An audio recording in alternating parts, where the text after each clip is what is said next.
may mga bago, may mga nakatulog. Okay? So anyway, praise God po sa umagang ito. Patuloy tayo sa ating simbang madaling araw na magdudulot sa atin ito ng kagalakan pa sa paglilingkod. So salamat po sa Lord sapagkat palapit ng Kapaskuhan. Sana habang papalapit yan, mas nagiging close tayo sa Panginoon at sa paraan ng ating paglilingkod. So, review tayo. In the first letter is verse 4, justification, and the second letter is verse 4, Emmanuel. Sa ating third morning sessions, letter S, this refers for sacrifice. And before we start po, tayo muna ay manalangin. Panginoon, nagpapasalamat po kami sa oras na ito. Salamat po muli sa umaga na puno ng kagalakan. Salamat sa pagkakataon na ang buhay ay pinagkatiwala mo muli sa amin upang ito'y magamit para ikaw ay papurihan. Makita ang purpose ng bawat araw na ipinagkakagaw mo sa amin. Panginoon, sisimulan po namin ang umagang ito ng puno ng kasiglahan, pagpupuri, pagpapasalamat, sapagkat ikaw ang Diyos at aming Panginoon na aming pinaglilingkuran, pinagmumulan ng lahat at kadahilanan ng lahat ng mga bagay na aming nakikita, maging aming mga nararanasan. Panginoon, sa pagpapatuloy po ng aming aralin, tukuban mo kami ng Santong Espiritu, ang pangunguna mo ay patuloy namin maranasan sa lahat ng mga bagay na maaaring makagulo upang hindi namin maunawaan ang sentro ng aming ginagawa ito. Pinakasaon po namin ito in mighty name of Christ. At kaya, Panginoon, lumaya kami sa napakaraming bagay o pamamaraan sa buhay namin na nagdudulot ng pagkakalayo sa aming mga selebrasyon, lalo tigit sa sentro ng Kapaskuhan ito. Kaya, Panginoon, we ask for your guidance. We ask for the Holy Spirit to indwell us. Panginoon, speak us. You're our teacher, you speaker for this morning. At Panginoon, hayaan mo kami matuto sa marami pang bagay sa buhay namin ito. Maasa po kami sa bilang namin at sa mga kapatid namin wala pa. Paalala po ang oras na ito ay aming pagsamba, aming selebrasyon sa iyong katapatan at pagkilala sa iyong regalo sa amin na walang iba kundi ang aming Panginoong Jesus. Tulungan mo po ang iyong lingkod. Magpala ka po sa akin ng marunungan. Salamat po sa ngalan ni Jesus. Amen. So, si Jesus din po ang perfect sacrifice. Christ is the perfect sacrifice. Pag sinabi nating sacrifice, hindi po sapat na tayo yung maging sakripisyo sa ating mga kasalanan. Dahil tayo ay may batik, nagkasala, nagkulang. Pero salamat na lang sa ating Panginoon, sa ating Diyos na ibinigay yung kanyang bugtong na anak para siya yung magbayad ng ating mga kasalanan. Through faith or for the ransoms of our iniquities. So pag sinabing sacrifice, stating to offer on the one sacrifice for sin forever. So napakalinaw nito. Marami tayong sinasacrifice pero limited yun. Sacrifice for time, hindi habang panahon, may time tayo. Tama po ba? Yes, sacrifice our money, pero hindi lahat ng panahon mayroon tayong pera. At hindi lahat ng ating sinasacrifice ay talagang pangwalang hanggan. So, let's proceed in Hebreo chapter 10 verses 12 to 14. So, babasahin ko po siya ng malinaw at hayaan niyo po expose ito. Ngunit si Kristo ay minsan lamang hinandog para sa ating mga kasalanan at pagkatapos naupo sa kanan ng Diyos. Ngayon naghihintay siya roon hanggang sa lubusang pasukuin sa kanya ng Diyos ang lahat ng kanyang kaaway. Sa makatawid sa pamamagitan lang ng isang handog ay para sa ginawa niyang ganap magpakailanman at ang pinaging banal ng Diyos. Ang Espiritu Santo ay nagpapatao rito sa atin tungkol sa sinasabi. Ito ang gagawin kung kasunduan sa kanila. Pagdating ng araw na yon, sabi ng Panginoon, itatanim ko sa kanilang mga puso ang aking mga utos at iuukit ko iyon sa kanilang mga isipan. At pagkatapos sinabi niya, kinakalimutan ko na ang kanilang mga kasamaan at kasalanan sapagkat pinatawad ko na ang mga kasalanan nila, hindi na kailangan pa ang paghandog dahil sa kasalanan. So praise God. So napakaganda, no? that is to call the perfect sacrifice is only Jesus Christ is the one of the perfect offer para mabayaran yung ating mga kasalanan. So, nung si Jesus Christ ay isinilang, after 3 years, if I wrong, bago nakita ng mga Magi, alam niyo po yung Magi? Hindi po 3 kings yung dumalaw. That is Magi, the wise men, o kaya yung mga astrology. So, isa pa rin sa kinalulungkot natin sa pagsiselebrasyon sa Christmas ay patungkol dun sa may 3 haring dumalaw o kaya 3 haring umago. So, i-correct natin yon, para maging tama din yung ating intentions and celebrations for the Christmas. Hindi po 3 kings dahil inutusan nga sila ni Haring Herod, so, ibig sabihin, king, mag-uutos sa king, hindi pwede yun. King ako, utusan mo. So, on the right term is the 3 Magi.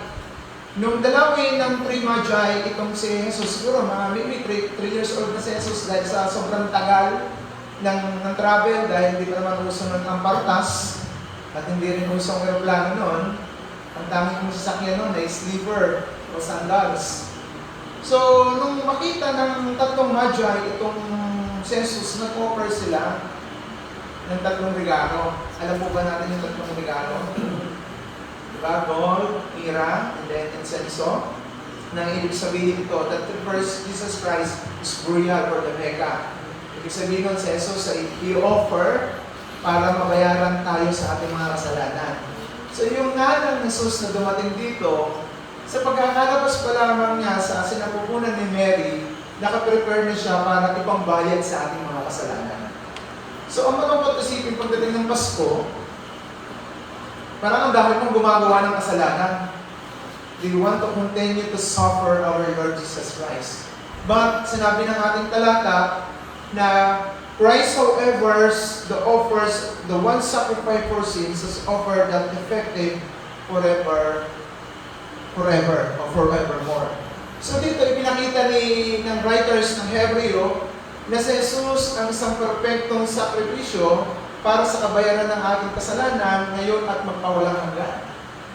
So mula kay Eden hanggang sa panahon natin, hanggang hindi ba nabalik ang ating Panginoong Jesus para tayo kunin, yung kanyang ginawa doon sa cross ay isang sakripisyo para bayaran ka, bayaran ako sa napakarami nating kasalanan. Kaya nga nakakalungkot ang Pasko lagi natin nire-reverse dito sa pag ako, hindi ko iniiwan lagi yung Pasko ng pagkabuhay. Diba sa ating Filipino cultures, yung lagi kong gustong i-realign o i-align ang prinsipyo natin patungkol sa Christmas, unawain natin mabuti kung ano ba yung purpose din ni Christ. I-offer para tayo'y lumaya sa ating mga kasalanan. Bakit si Christ ang kinakailangan i-offer? Doon sa Ephesians chapter 5, verses 2, may binanggit dito, bakit si Jesus Christ ang perfect sacrifice sa ating mga kasalanan. So dapat natin ding maunawaan na dapat nating yakapin si Jesus. Sabi niya dito, in Ephesians chapter 5, verse 2, your life must be controlled by the love just Christ loved us and gave His life for us with a sweet smell offered and sacrifice that God blesses. So ano ibig sabihin? Si Jesus lang yung perfecto. Si Jesus na nagkatawang tao para tayo ay bayaran. So nagiging nagiging usapin o issues o debatable, si Jesus daw ay tao lang. Kailangan niya magkatawang tao para magkaroon ng dugo't laman para ipang-offer sa ating mga kasalanan. Pagbabalikan natin ng Old Testament, nung nagkakasala ang mga tao, nagdadala sila ng tupa, nagdadala sila ng baka, at ang pinakamahirap na yung bato-bato. Para kunin yung daga ay yung dugo para i-offer sa ating dambana ng Panginoon o doon sa synagogue para takpan muna yung kasalanan. So doon sa Old Testament, takpan lang. Kaya ngayon si Adam and Eve, nung nagkasala sila doon sa Genesis chapter 3, nagdamit sila ng igos. Ibig sabihin, sa kapamaraanan ng tao, tinakpan nila yung kanilang pagkahubad. o pagkakasala.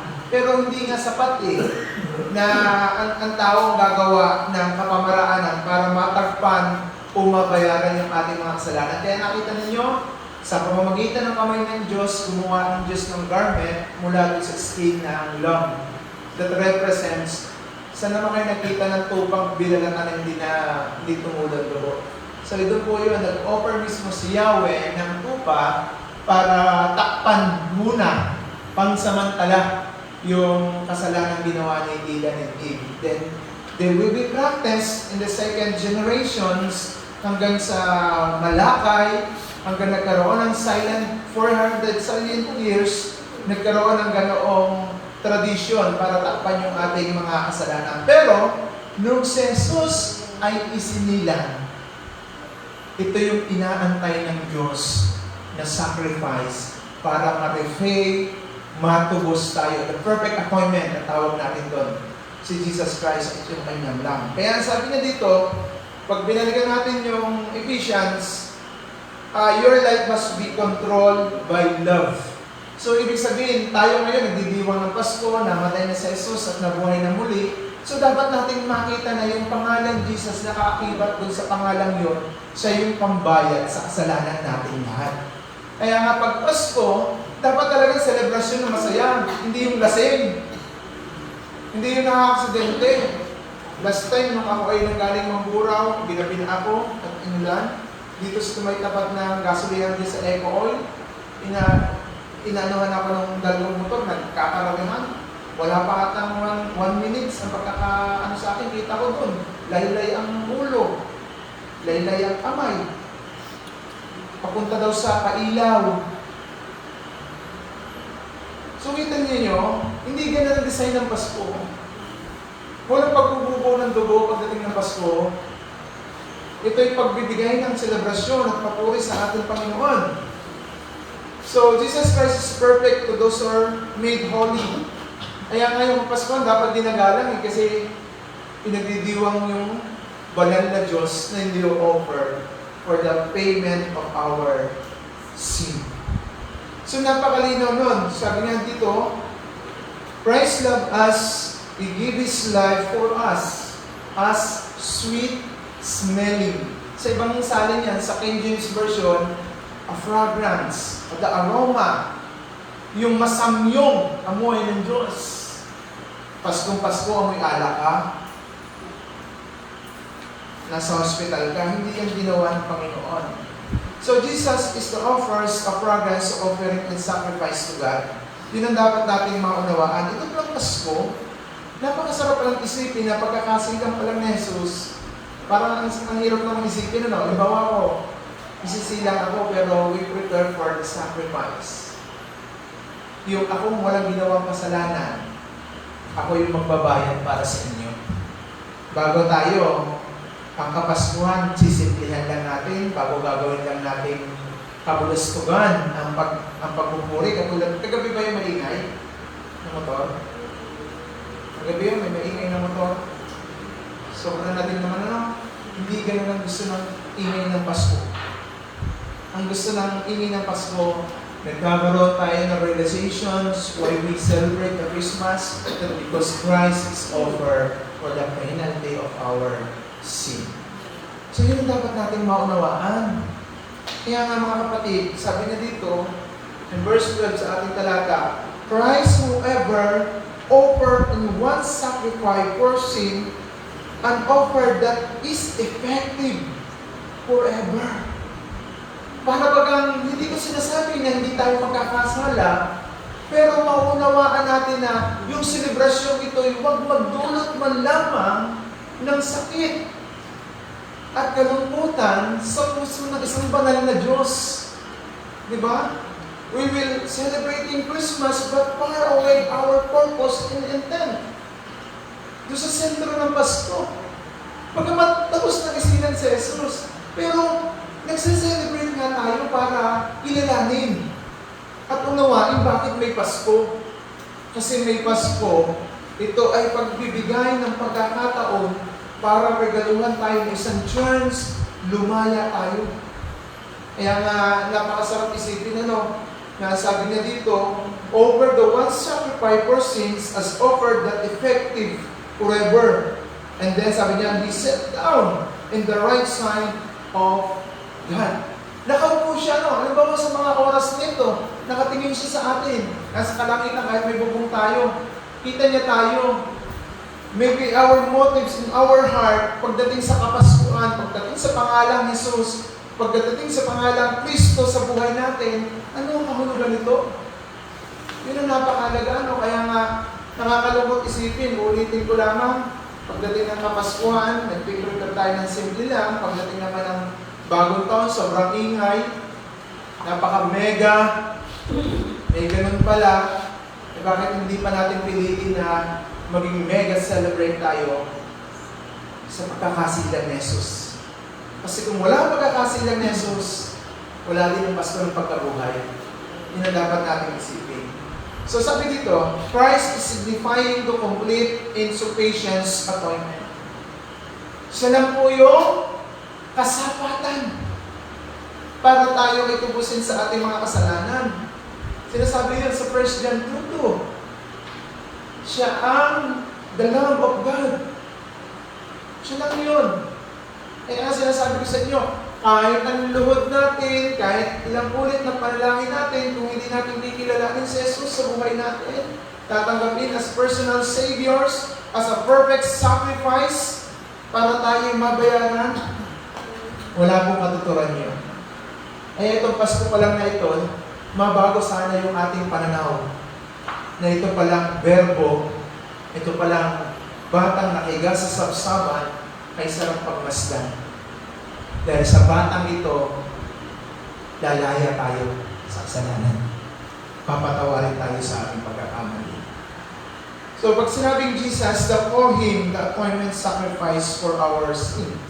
Malaking pagkakaiba na, signify a complete and sufficient atonement.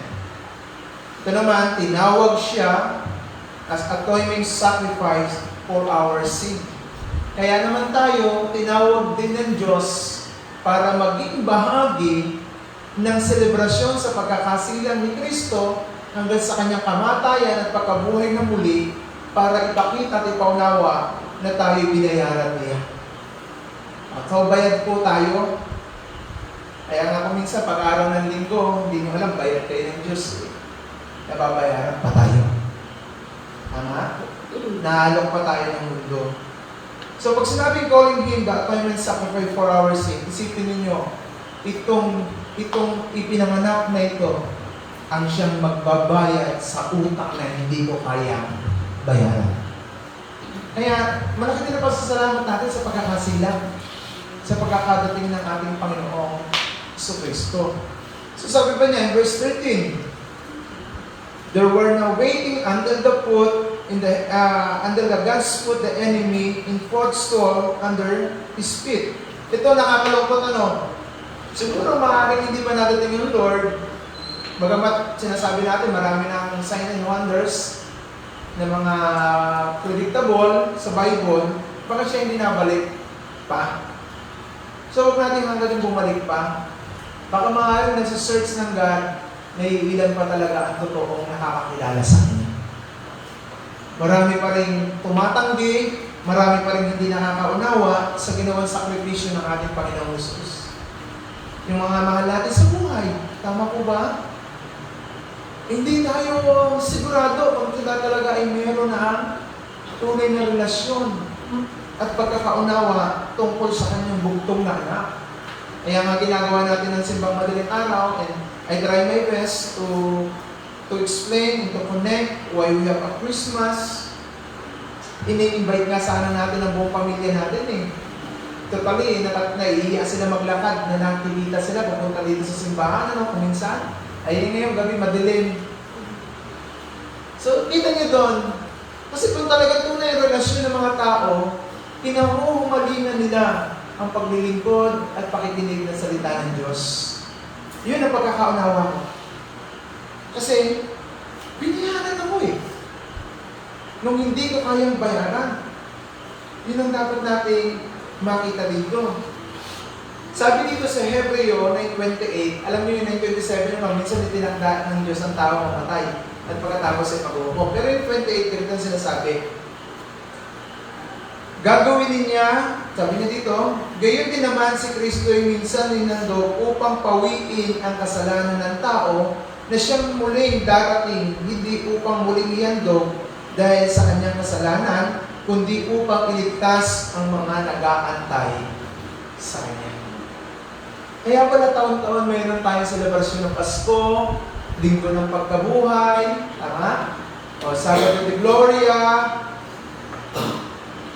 Dahil doon, ipinapaalala sa atin. Sinasabi niya dito, in the same manner Christ is also offered in sacrifice once to take away our sins of many.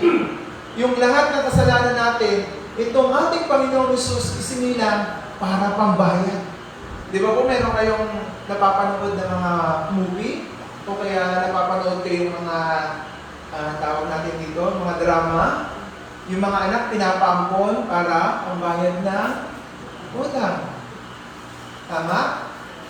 Ito isipin ninyo, no? Yung God the Father in heaven, sobrang pagmamahal sa atin. Tama? Ang pagmamahal niya, ang dami nating kasalanan, pero yung sabi ng Bible, hindi niya tinigyan yung kasalanan natin eh. Tinigyan niya yung magiging sitwasyon o kahinatnan ng buhay natin kung hindi siya gagawa ng kapamaraanan para sa ating mga tao. Kaya si Jesus, sabi niya, for God so loved the world that gave the only begotten Son. Whoever believe in Him, not perish, but have eternal life. So, kita niyo yun, ito ko lang sa Pasko nito, simulain ng magandang balita patungkol sa buhay natin. Kaya pala, for the whole year, dapat mas kilala natin at mas inanais nating paglingkuran ang ating Panginoong Hesus dahil yung kanyang buhay, yung kanyang dugo, yung kanyang lakas, hanggang sa huling patak, the last drop in His blood, ay siyang pangbayad para magkaroon tayo ng buhay na walang hanggan. So nothing He was sacrificed once to take away from our sin. Kahit po 1,000 panalangin everyday, hindi sapat para tayo'y patawarin sa ating mga kasalanan. Kahit pa po 1,000 tupa, 1,000 baka, 100,000 asno, at 1,000,000 dove at bato-bato, hindi pa rin po sapat para bayaran yung ating mga kasalanan. So sinasabi ng Hebrew 9:7, nothing was sacrificed one to take away the sin. Wala eh. Kaya alam niyo ang blessing dito, buti na lang may Pasko ng pagkakasilang. Itinuro ni Jesus kasi napakalaga din. Pagkakasilang niya, pagdating ng kanyang mga 12 years old, nagpunta siya sa synagogue, nagutay-utay siya ng hanap, hanggang nag-age of 30 siya, umikot siya upang magturo at magturo din naman yung kanyang mga tinuruan. Hanggang doon sa kahuli-hulihang pagkakataon, kung sa cross ng paghihirap, sa itaas ng tulos, nangaral pa rin siya. That represents, ito yung aking gagawin. Dapat ipaunawa niyo sa lahat ng tao. Yun ang dapat natin makita. So Christ is also the love of God. Christ is a fragrance offering in sacrifice to God. Tandaan po natin yun. At ang sabi dito, Christ suffers once for our sin. Ito naman ang namamali sa atin, yung Filipino culture. Nagpipinitensya pa, nagapang pa, every year, kung paano tayo nagdidiwang ng every year, isinisilang si Kristo, every year pinapatay si Kristo. So nakakaya naman po yun. Tama po ba? Araw-araw kinakailangan magkaroon ng Black Saturday, Good Friday. Bakit kinakailangan patayin? Dapat nagpapatuloy na ipakita na si Jesus ay nabuhay. Sino nakakalungkot? Magpapakahirap, maghihila ng cross, maghihila ng mga inanyuan ng tao. Hindi yung gusto ng Diyos. Alam ng tao natutuwan Diyos sa kanila, narimaring ang Panginoon sa lahat ng bagay. Kaya tayo mga kapatid, Dito pa lang sa Christmas, i-change na natin yung ating prinsipyo. Ang Christmas ay nagdudulot ng kapayapaan na mayroong kasiyahan. Pwede mag-awitan sa bahay, tama po ba? Hindi mo kailangan dumayo sa someone else. Yung bahay nyo, yung tahanan natin ay sapat na selebrasyon o lugar, place of celebrating the goodness of our Lord. At minsan yung tinig mo, pwede naman na sa bahay, ano? Huwag na magmotor-motor pa. Dito lang sa bahay, kung kayo may isang pakwan, natiin nyo na lang ng pipino para lahat meron. Diba? Kung wala kayong pansit, di bumili kayo ng pansit canton, tatawag din yung pansit. Ang pinakamahalaga doon, yung diwa ng Pasko, nag-sacrifice si Christ para sa atin. So sabi ko ba dito, Jesus is the only one perfect sacrifice could fulfill as a God's in flesh. Sabi dito, babasahin ko ulit ha. Ang sabi niya in verse 13, there is now waiting until the gods put the enemy as the footstool under his feet. With one sacrifice them, He has made perfect forever to those who are purified from sin. Ito no, bigyan ko ng yung word of purified. Dapat yung Pasko, nakakaiwas tayo sa pananakit sa puso ng Diyos. Dapat yung Pasko, nakakapagbigay ng ngiti sa ating Panginoon. Kaya nga sabi ko sa inyo, yung Pasko, kung minsan, nawibindang tayo, naguguluhan tayo, anong ihahanda, anong nire-regalo, dahil hindi natin naunawaan eh. Kaya nga yung regalohan, that is sacrificing. Kaya yung iba, magre-regalo, nakakaya naman sa gilid, re-regalohan natin yung mga tao na kinikilala natin servant of the Lord, o kinikilala natin itong mga tao ito ay mga anak ng Diyos, o ikaw din ay pinagpalat na regalohan ng Diyos. Minsan magiging mentality natin, oy, okay na yan. Ay si Christ hindi lang okay na regalo ng Diyos eh. Sobrang okay. Kasi isipin niyo naman, binayaran niya yung kasalanan na hindi niya ginawa. Na tayo na may tuwan-tuwa sa paggawa ng kasalanan. Di ba yun ang dapat natin isipin? Kaya nga minsan, alam niyo, sa kultura ng Pilipino, pag usaping sacrifice of giving, in gift, pag medyo mahirap yung re-regaluhan, tama na sa binalot na lumang karinderyo. Napapansin nyo? Ay, ano lang yan, okay na yan sa binalot na lumang karinderyo. Pero pag mayaman na meron ka kaya na, hanap ng pinakamahal. Wrapper pa lang. Katumbas na ng regalo para sa mahirap. Hindi ganoon ang gusto ng Panginoon. Si Jesus, hiniga ni Mary saan? Sa Sorsapa. Simple lang yung ginigaan, simple lang yung balot na lampin. Pero yung binalutan, napakahalagang regalo sa sangkatao. Nagdudulot ng buhay na walang naman. So kaya nga ang Christmas Day is all about giving. Huwag ka magbibigay, dun lang sa gusto mong bigyan. Huwag ka rin magbibigay dahil dun sa kaya na makapagbigay sa'yo. Tama po ba yun? Kasi tayo, wala tayong kayang ibalik sa Diyos eh. Nung niregalo si Jesus, wala tayong kayang ibalik sa Kanya. Wala tayong kayang itumbas doon sa in-offer niyang buhay para sa atin. Kaya isipin natin, Jesus is the first for the perfect sacrifice to set us free from the bondage of sin. Hindi ng bondage of sin, yung pagkakatali sa walang hanggang kaparusahan dahil sa ating kasalanan. Sabi pa niya, in verse 15, the Holy Spirit is also given to us at a witness. And the first say, this is my covenant that will be made with them in the day to come, says the Lord. I will put my law in their heart and written our word in this mind. So napakahalaga nito na isulat natin lagi sa ating mga puso, sa ating mga isip, na ito palang pinagsindiwang natin kapaskuhan. Tayo magsasaya, pero itong ating mahal na Panginoon, pagkatapos ng ilang years, magbabala para bayaran tayo sa ating mga kasalanan. So mga kapatid, mga anak, Ngayon pa lang i-reminds na natin sa ating mga sarili, yung kasalanan ginagawa natin, hindi natin kayang bayaran. Itatak mo yan sa puso at isipan natin. Hindi sapat ang mabuti natin gawa. Hindi sapat ang pagiging mabait, mabuti, magalang.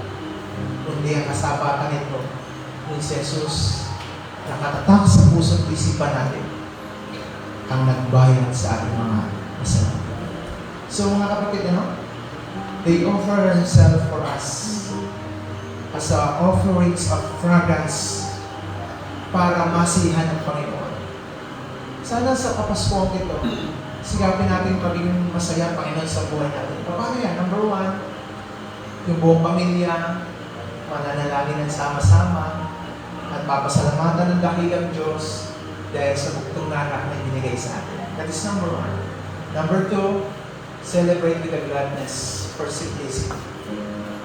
Yun ang pinakamaganda. Magdidiwang tayo ng pinakasimpleng selebrasyon na alam natin na salamat sa Lord dahil may isang Kristo na isinilang para sa atin. At higit sa lahat, number 3, nagpupuri. Puri. Kaya nga yung I will invite us once again yung ating December 24, medyo mahaba yung ating gawain ko. Please come together with your family. Gusto ko mag-share at gusto ko mag-bless sa bawat isa, sa buong pamilya para ma-remind tayo. Mabakuran po tayo ng pagmamahal ng Diyos at maturuan tayo ng tamang pananaw pagdating doon sa Kapaskuhan meron tayo. Kasi yung Kapaskuhan, masaya, maingay, naligtas, at maayos ang lahat. So mga kapatid, good morning.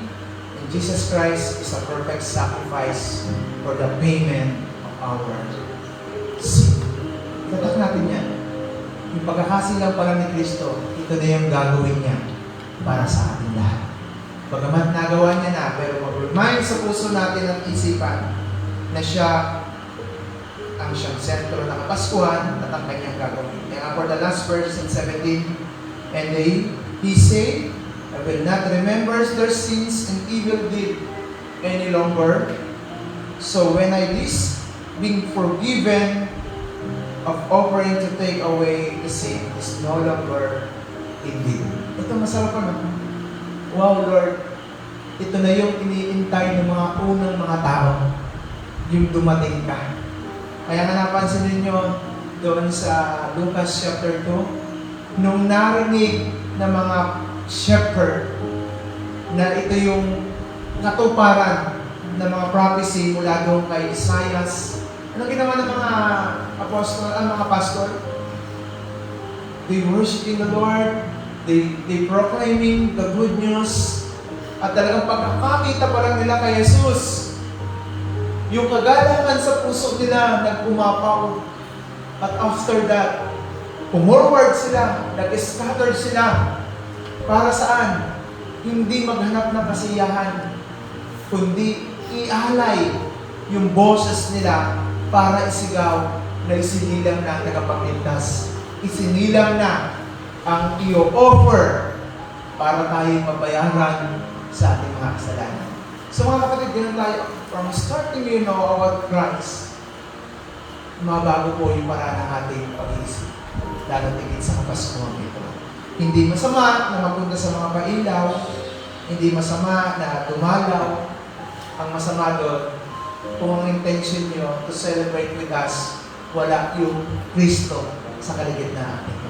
Kaya pagpalain po tayo, Lord, let us always stand.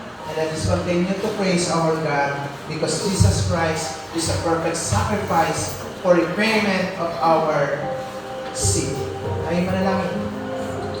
Panginoon, nagpapasalamat po kami sa umagang ito. Salamat sa iyong tugtong na anak na siyang pambayad sa aming mga kasalanan. Salamat, Lord, dahil patuloy mong ipinapakita sa amin na ang iyong ngalan ay nagdudulot ng maraming bagay sa buhay natin. Lord, salamat po sa works mo, yung trabaho mo na hindi namin kayang trabahuhin. ginawa mo na po. Salamat Lord dahil tinupad mo ang iyong pangako na mayroong isisilang na verbo, may isisilang na mag-justify, may isisilang na Emmanuel na magiging kasama namin, at may isisilang to offer herself as a perfect sacrifice, a perfect atonement, Panginoon. Kaya salamat Lord dahil napakalaking bagay sa buhay namin na maunawaan namin ng bagay na ito. And Lord, we ask for the pardon doon sa mga nakaraang pagkakataon na hindi namin naunawaan ng mga ganitong bagay. Salamat po Lord dahil pinalaya mo kami. Tinuturuan mo pa kami. Inaakay mo pa kami sa buhay na dapat namin lakaran, sa selebrasyon ng Pasko na dapat ito ang maging sentro. Ito ang dapat mapasalamatan sa buhay namin. Kaya salamat Father God sa iyong gagawin. I-bless mo po ang bawat pamilya namin. I-bless mo ang bawat isa sa amin. At patuloy namin namin ang mensahe ng iyong mga salita. At huwag namin itong akuin amin lang, kundi Lord, sinishare mo ang mga message na ito para may upas din sa aming mga tahanan, sa aming mga pamilya, sa aming mga anak, upang habang silang lumalaki at hindi ka manabalik Panginoon, may pagpatuloy nila ang pagsigaw patungkol sa kahalagahan ng selebrasyon ng Kapaskuhan na may diwa na ikaw ay pasalamatan, kilalanin at dakilanin sa iyong gagawin. Salamat po Father God for your words. Thank you very much for your presence. Thank you Father God for the Holy Spirit to speak us, to indwell us. Sa iyo pong kapurihan, salamat sa ngalan ni Jesus. Amen. Amen. Good morning po. God bless us all.